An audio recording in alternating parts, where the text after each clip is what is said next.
Salve, salve família, aqui quem fala é o Lutz do canal Cortes Podcast e no meu primeiro mês monetizado eu já fiz $3.000 só seguindo o que esse cara fala no curso dele. Então se você quer ganhar dinheiro com internet e YouTube sem nem precisar aparecer, confere o primeiro link na descrição. Certo. Como foi quando o Google te fez um convite pra trabalhar com eles, cara? Foi o Google e o Twitter, na verdade. E isso foi um fato que eu nem sabia que era tão relevante quando a Folha que deu esse destaque, quando eu dei uma entrevista pra Folha...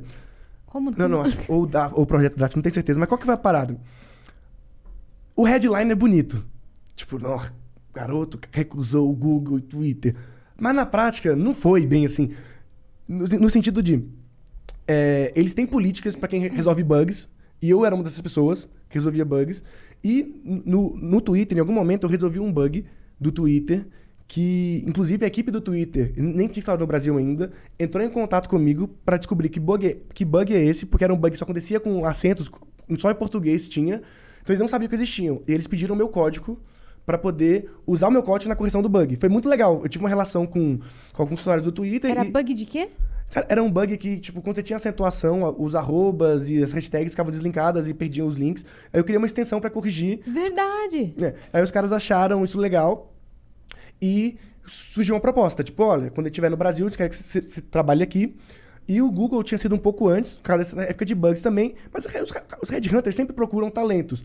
E eu só não continuei. Não é que eu falei, não quero. Eu só, tipo, não dei progresso nisso, não entrei, porque eu tinha muito medo de entrar. O motivo pelo qual eu recusei, que eu não quis entrar nessas empresas, é porque eu era muito novo e eu nunca tinha trabalhado com ninguém, nunca tive um chefe e...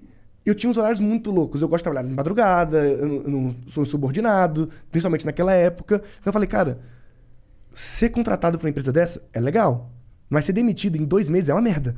Então eu tinha muito medo de ser demitido, essa é real. Porque eu falei, cara, e eu não achava que eu era tão bom assim. Eu tinha muita, sei lá, síndrome do impostor. Eu falei, cara, meus códigos não são tão bons assim, não sou tão bom programador. Quando eles me contratarem, eles vão descobrir isso. Sou muito novo. Exato. E a galera fala assim, recusou a empresa na Google e Twitter. Pô, os caras têm dezenas de milhares de funcionários. Eu não ia entrar como um diretor, eu ia entrar como um estagiário. E aí eu tinha muito medo também de ser só mais um. Porque eu sempre quis fazer as minhas ideias. E aí, lá dentro, eu estaria trabalhando para a ideia dos outros. Eu só fazia ideia dos outros em filas para financiar para fazer as minhas ideias. E eu não queria ter um emprego, eu nunca quis ter um emprego. Não porque eu não preciso de um emprego, não precisava de dinheiro, mas é que naquela época eu não precisava, tipo, eu era adolescente, então literalmente eu tinha muito na minha cabeça, o momento que eu tenho pra poder fazer o que eu quiser, sem ganhar um centavo é agora, porque quando eu ficar mais velho, tiver responsabilidade, tiver família, tiver filho e tudo, eu não vou poder me dar o luxo de seguir esse caminho. Então eu nunca quis trabalhar pra ninguém, não recusei só esse emprego, eu recusei vários empregos. Inclusive tem vários amigos meus, eu lembro muito o Get Ninja, sabe? O Edu virou um amigo meu alguns anos depois, ele me mostrou um print dele me chamando pra trabalhar lá no Get Ninja também, eu recusando. E eu sempre tive essa vibe de recusar, não por não querer trabalhar com os caras, porque eu queria muito... Eu tinha minhas ideias, eu quero fazer essas ideias. Eu era muito na minha cabeça o que eu quero fazer. E fazendo suas ideias, você já estava se destacando. Exatamente. Né? Como um prodígio. E aí eu tive o estalo mental assim, que eu sei que eu não sou o melhor programador do mundo, nem quero ser, porque eu nunca quis ser programador, eu queria fazer minhas coisas. Aí eu descobri que para fazer minhas coisas, eu precisava programar. Então, a minha vibe era construir as coisas que eu acreditava, e tanto é que muitas deram certo. Tipo, deram muitos downloads, muitos acessos, gerou mídia espontânea, de graça. Então, eu sentia que eu estava acertando, que eu estava fazendo alguma coisa que as pessoas se interessavam. E as pessoas só viam um skill de programador em mim. E eu não via esse skill tão forte, porque eu sabia a quantidade de gambiarra que eu fazia, Depois eu descobri que todo programador é assim. Mas na época, como eu não conhecia tantos programadores... Você aprendeu sozinho no seu quarto? Exatamente. Eu tinha muita insegurança sobre o meu skill de programador. Porque todo mundo falava assim, nossa, o João é um bom programador. E eu não me via como programador, porque eu não me via no futuro sendo programador ainda. Eu sabia que eu estava programador. Pra mim, programação, todo mundo devia aprender. É muito foda. Até pra você... O pensamento lógico que ela te ajuda a te desenvolver é muito bom. Mas eu não queria ficar programando pra sempre. Eu queria construir coisas. Eu sempre me via construindo alguma coisa... Porque era o que me dava tesão. Tipo assim, eu tinha muito mais tesão de ver a galera falando que baixou o aplicativo e achou da hora do que ficar horas programando. Enquanto eu tenho muitos amigos programadores que o tesão dos caras é ficar horas programando. Os caras realmente gostam, o tempo livre deles, eles estudam programação, eles programam o dia inteiro, e depois, do hobby deles também é programar. Eu nunca fui esse cara. Eu sempre fui o cara que queria fazer alguma coisa. Então, jogar o projeto pro mundo. Aí, eu não me via trabalhando em lugar nenhum.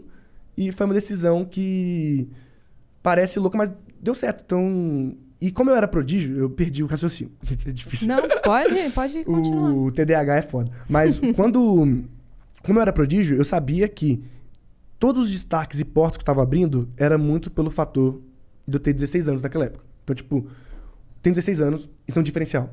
Porque eu percebia isso porque ninguém fechava a porta na minha cara. Ninguém fecha a porta na cara de um garoto sonhador.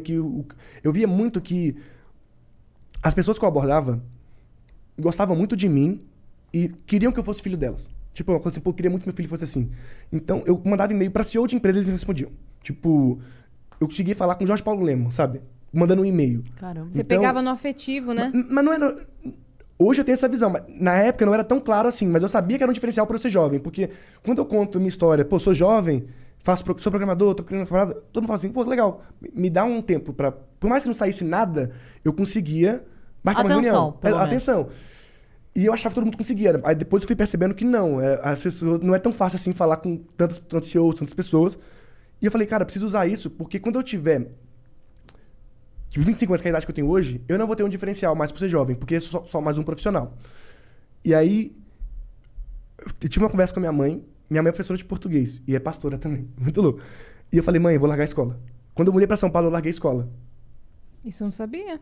Eu nunca completei o ensino médio. Pouca gente sabe. Algumas pessoas sabem, mas por que eu não completei o ensino médio? Porque eu falei, mãe, eu tenho esse ano e o próximo de oportunidades que nunca mais vão ter. Porque eu não vou ter 16 anos pra sempre. Se tudo der errado, eu posso voltar, ir pra escola, perdi 2 anos, então, tipo, vou me formar 2 anos mais tarde, tá tudo certo, vou virar estagiário, tá tudo bem. Se der certo, é a oportunidade única, que eu nunca mais vou ter. Então, era muito claro pra mim que ser um prodígio era uma... que eu podia passar, ou podia ser algo que eu podia construir alguma coisa. E aí minha mãe, sei lá como, louca, aceitou. Eu já era emancipado, mas ela sempre apoiou nesse sentido. E é isso. E aí foi isso. Caraca, Caramba. moleque.